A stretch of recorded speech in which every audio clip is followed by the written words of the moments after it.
Suite à l'avis de grève lancé par le collectif des transporteurs en commun le 21 février dernier, la Fédération syndicale des professionnels des transporteurs du Congo a effectué une descente dans les différents parkings de l'arrondissement 8 Madibou dans le but de sensibiliser les conducteurs de bus et de taxis à travers une note d'information concernant la suspension de l'avis de grève, les appelant à vaquer librement à leurs activités le lundi 3 mars.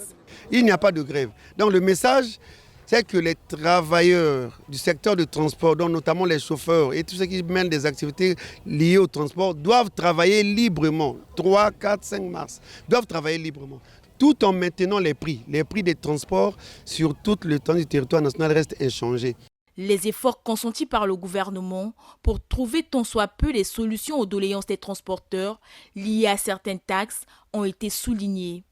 Quelques revendications ont trouvé des satisfactions, notamment le non-paiement de la taxe de roulage depuis 2023, le non-paiement de l'autorisation de transport public, le paiement à 50% de la patente, la suppression de la taxe sur la sécurité routière.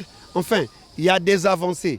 La note d'information sur la suspension de l'avis de grève est appréciée par ces conducteurs qui redoutent l'arrêt de leur activité. J'ai besoin de ce fonds pour la survie de ma famille, donc l'arrêt pour moi.